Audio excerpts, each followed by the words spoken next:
Sclerophages formosus, yang merupakan ikan air tawar. Memiliki bentuk fisik dan warna yang unik, ikan arwana berasal dari Asia Tenggara.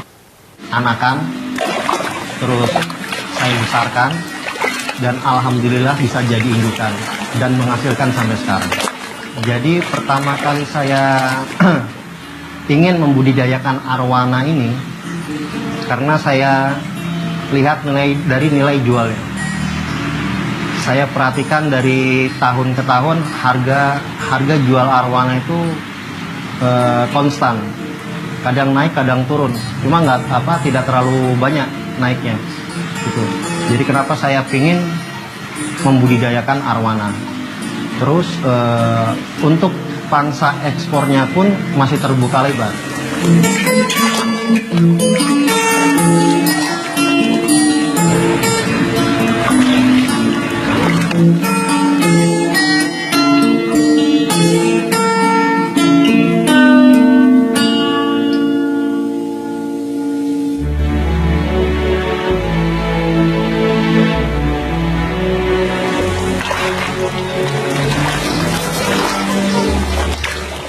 Budidaya arwana silver.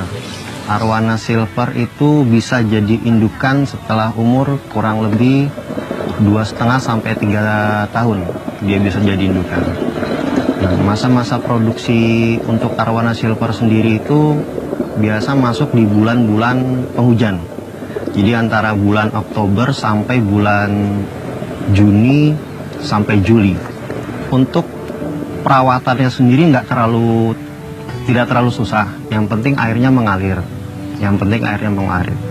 Dan untuk pakannya sendiri, pakan biasanya kita dari kodok yang kecil atau kita sebut bancet. Kalau seandainya sudah masuk musim kemarau, biasa indukan silver kita karantina untuk mengembalikan badannya seperti semula. Soalnya kenapa? Pada saat dia reproduksi atau kawin, itu biasa yang jantan yang ngemut telurnya. Itu ngemut telur paling tidak sekitar 3-4 minggu. Itu anakan arwana di dalam mulut sang jantan. Itu. Setelah 3 atau 4 minggu baru kita bisa keluarkan, bisa kita panen. Biasanya kita panen sekitar 3-4 minggu. Seperti itu. Jadi selama dia ngemut anaknya itu, jadi benar-benar yang jantan tidak pernah makan. Jadi makanya kalau seandainya untuk musim kemarau sekarang, kita mulai masa pemulihan badannya. Seperti itu.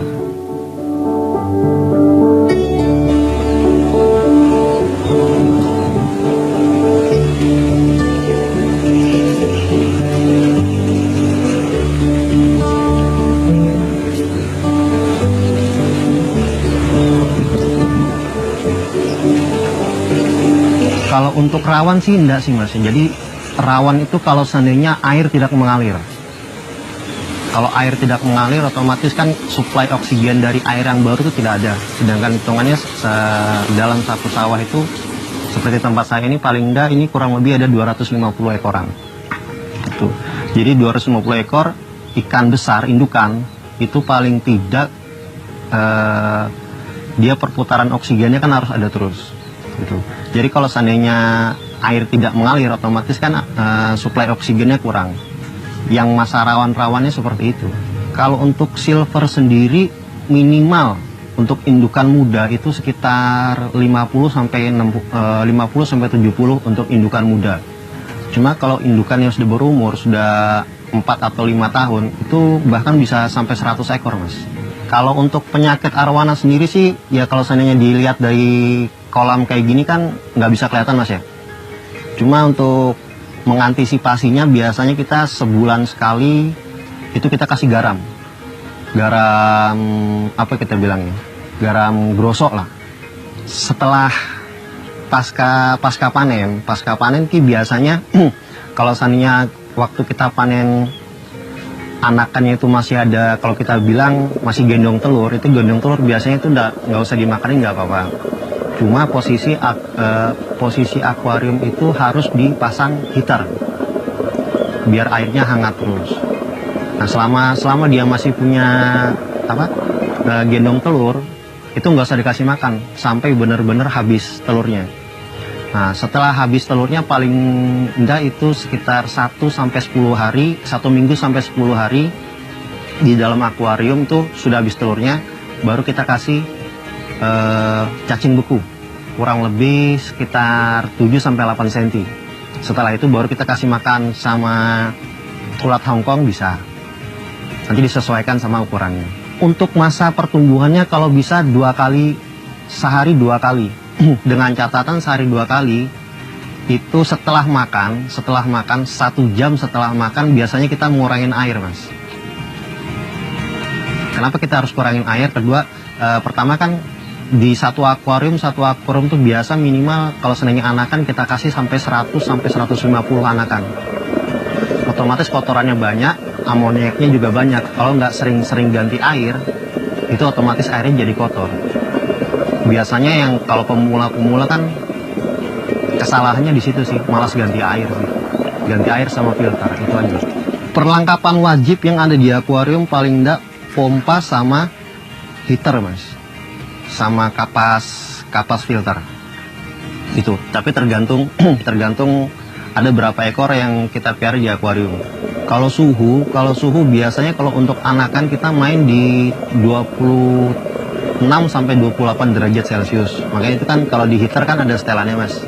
Kita main di 28 derajat Celcius itu maksimal.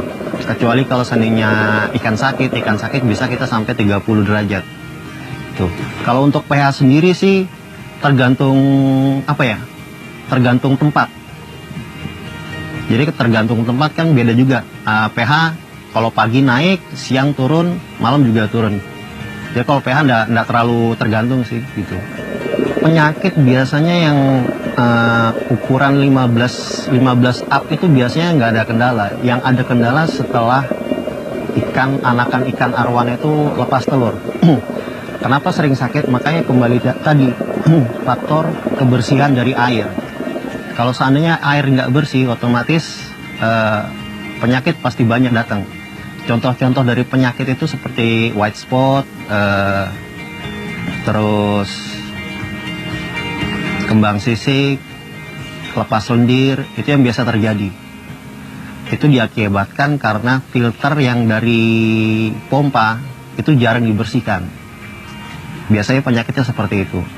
Nah, untuk mengatasinya, biasanya kalau saya, ikan sakit kita pakai heater, air diganti setengah, 50% dari akuarium, itu heater kita setting sampai 30 derajat, dikasih garam ikan, sama biasa saya pakai obat pomade. Pomade bisa, elbayau bisa, terus macam-macam bisa, tergantung penyakit ikannya itu apa. Cuma kalau untuk anakan itu biasanya yang saya lakukan adalah saya pakai pomade. Seperti itu.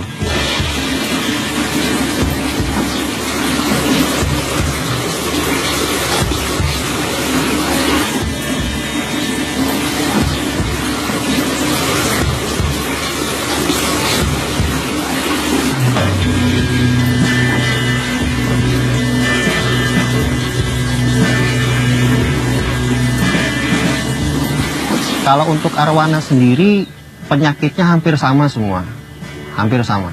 Dan pengobatannya pun hampir sama. Jadi yang penting bagaimana kita caranya untuk menghindari ikan sakit. Yang penting adalah kita menjaga kualitas air. Soalnya apa? Kalau seandainya kita menjaga air, otomatis air akan menjaga ikan kita. Kalau untuk ikan sakit, kalau seandainya yang di kolam, itu biasanya kita lihat dari tingkah lakunya, Mas. Ya kalau seandainya dia aktif, itu otomatis ikan sehat. Dikasih makan, dia langsung ngejar. Nah, kalau yang tidak aktif, yang sudah mulai sakit, itu biasanya ikan anteng, diam aja. Itu nggak ada pergerakan. Biarpun datang orang atau apa, dia nggak mungkin lari.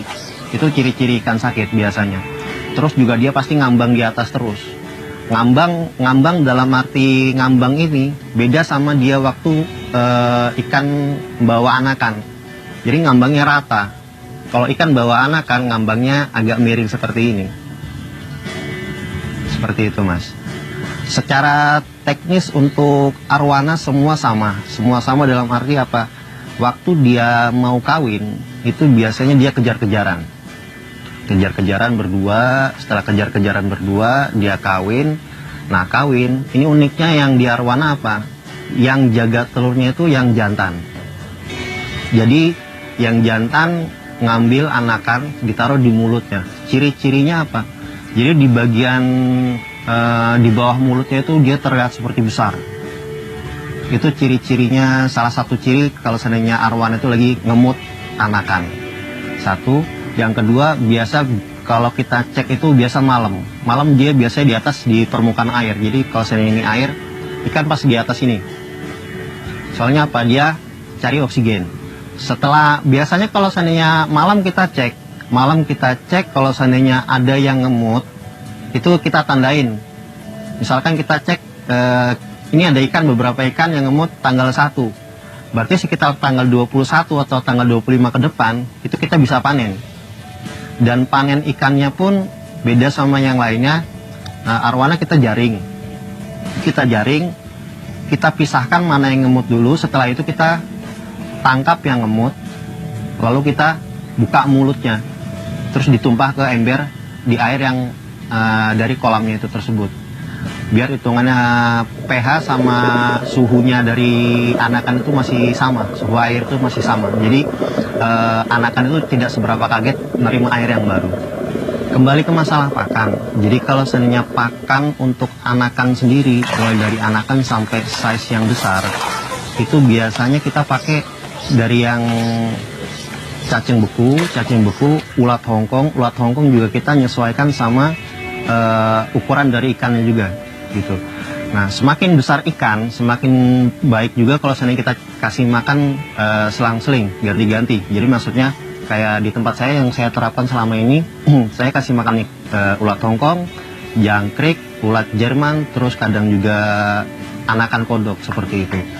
Dan kalau pas masa kemarau agak susah, saya kebetulan di sini banyak peternak ikan nila. Jadi saya kasih ikan-ikan nila yang kecil-kecil yang sesuai sama ukuran mulut dari arwana tersebut.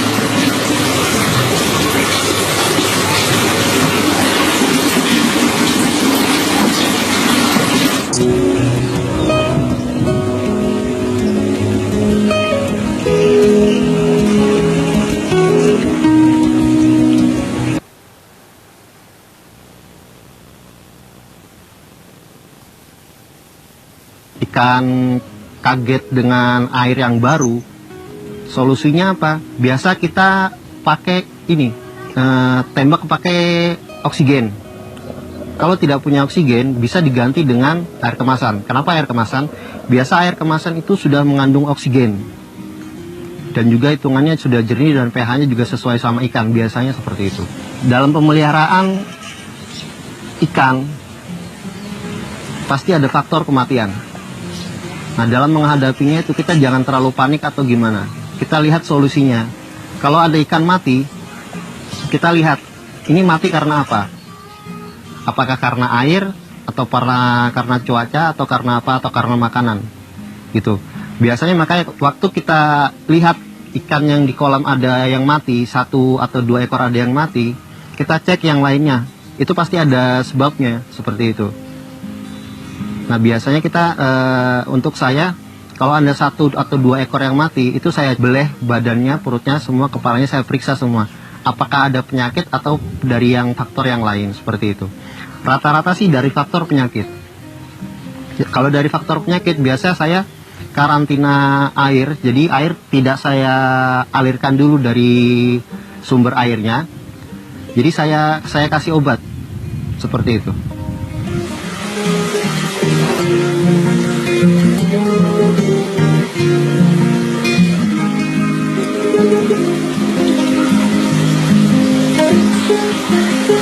Untuk ikan arwana sendiri itu ada ikan beberapa kasta. Kasta dalam arti ikan yang murah, ikan yang mahal, ikan yang sedang. Jadi kita mulai dari yang agak murah sedikit. Yang paling murah itu biasa arwana silver. Setelah arwana silver, nanti di atasnya arwana silver itu ada banjaret, terus jardini, ada pino. Nah, setelah itu ada lagi golden red atau RTG atau prospect. Itu biasanya harganya kurang lebih sama dengan silver albino. Silver albino kenapa masih agak mahal? Soalnya ikan ini baru masuk juga di Indonesia, belum terlalu banyak yang ternak. Terus di paling atas kita punya ikan super red. Seperti itu. Kenapa ikan super red paling mahal di atas? Untuk kasta-kastanya arwana sendiri, ada beberapa keunikan dari arwana super red itu sendiri. Arwana super red, kalau seandainya kita hanya memeliharanya asal-asalan atau setengah hati, itu biasa ikan sampai besar dia tidak bakal keluar warnanya. Mentok-mentok dia warna kuning atau oranye, tidak sampai merah seperti itu. Cuma kalau seandainya kita merawat dengan hati, dengan kita kasih perhatian lebih, kita perhatikan kebersihan dari akuarium tersebut, insya Allah apa yang kita jaga, kita rawat akan memberikan hasil yang lebih baik. Seperti itu.